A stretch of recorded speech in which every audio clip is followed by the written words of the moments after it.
संतांचा वास्तविक संघर्ष, त्यांनी केलेल्या उच्चतम कार्यांना आणि वास्तविक ग्रंथांना आपण या चॅनलच्या माध्यमातून समोर आणतोय. आणि त्यामुळे दुसरी अजून एक महत्त्वाची गोष्ट म्हणजे आज खूप उच्च प्रश्न आपल्याला समजून घ्यायचा आहे की धार्मिक संतांनी किंवा ज्या धार्मिक परंपरेमध्ये संतांनी जे वर्णन केलं वास्तविक ग्रंथांमध्ये, त्यामध्ये काय असा उच्च आणि वेदांतिक अर्थ आहे त्या गोष्टींचा, नेमकी काय लिहिलेलं आहे त्या ग्रंथांमध्ये. आणि दुसरी गोष्ट म्हणजे अशी की वास्तविक संतांची जमिनी तलावरची किंवा उच्चतम संभावना काय.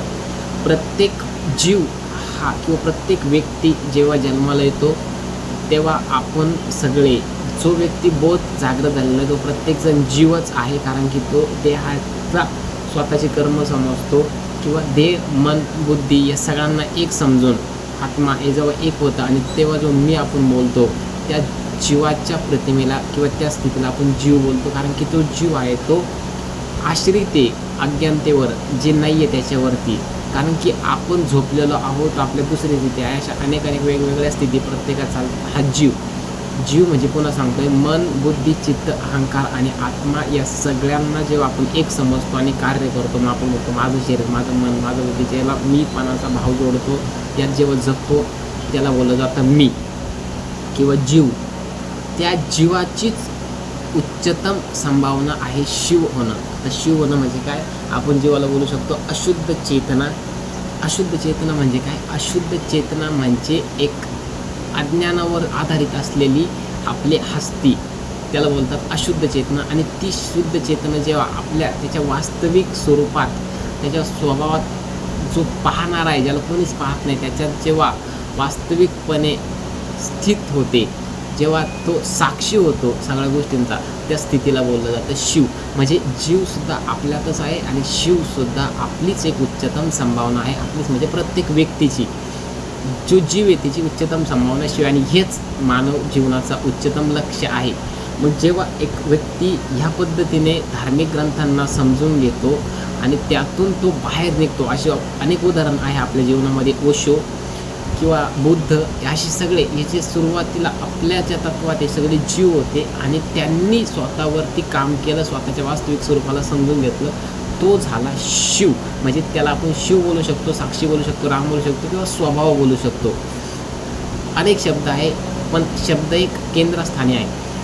म्हणून जो शुद्ध चेतनातून किंवा जो अशुद्ध चेतनातून शुद्ध चेतनात स्थित होतो, साक्षी होतो आणि जीवन जगतो, प्रतिबल शुद्धतेला जगतो, प्रकृतीचा साक्षी होऊन जगतो, त्या प्रत्येक बोधवान पुरुषाला शिव बोललं जातं. म्हणून संत ज्ञानेश्वर सुद्धा एक तलावर शिवच आहे, संत तुकाराम सुद्धा एक तलावर शिवच आहे, बुद्ध शिवच आहे, राम शिवच आहे, शिव शिवच आहे. शिव ती संभावना आहे जी प्रत्येक जीवाची आहे. आता जे धार्मिक ग्रंथ आहे, धार्मिक ग्रंथांना आपण मागच्या व्हिडिओमध्ये पण बघितलं की धार्मिक ग्रंथ आपल्याला कमी करण्यासाठी आहे, धार्मिक ग्रंथ आपल्याच उच्चतम स्वभावाला समजून घेण्यासाठी आहे, धार्मिक ग्रंथ हे आपण कमी होण्यासाठी, कारण की मान्यतेतून आपण जेव्हा कमी होतो तेव्हा त्या धार्मिकमध्ये आपण सनातन या वाक्यात समजून घेतो. म्हणून त्यांनी जे ग्रंथ आहे सगळे स्वतःला मन बुद्धी आणि आपल्या हस्तीला समजून घेण्याचे ग्रंथ आहेत. म्हणून आपल्यासाठी त्यांनी त्या ग्रंथांना खूप जमिनी तलावर आणले आणि त्यांना जीव लिहिण्याचा अधिकार प्राप्त झाला आणि त्यांनी आपली जशी त्यांची संभावना त्यांनी साकार केली ते त्याच्या तत्वात स्थित झाले. त्याच पद्धतीने प्रत्येक जीवाची ती संभावना आहे आणि ती संभावना त्यांनी अनेकांना सांगण्याचा प्रयत्न केला. एक तलावर आपण याला असं बोलू शकतो की त्यांनी जे वास्तविक तत्व आहे किंवा जो वास्तविक आहे स्वभाव हा अनेकांना देण्याचा प्रयत्न केला, सांगण्याचा प्रयत्न केला. कारण की तमाम मान्यता भ्रम अज्ञानवश लोकांनी त्या ग्रंथांना न समजल्यामुळे त्यांचं मान्यता बनवली, त्यांनी त्याचा वास्तविक अर्थ केला. म्हणून बोललं जातं की प्रत्येक बोधवान शुद्ध चेतना ही शिवच आहे. म्हणून आपल्याला जे ज्ञान आलं आहे हे मोठं कामाचं आहे, मोठं काम अटकेल आपलं प्रत्येकाचं याच्यामध्ये.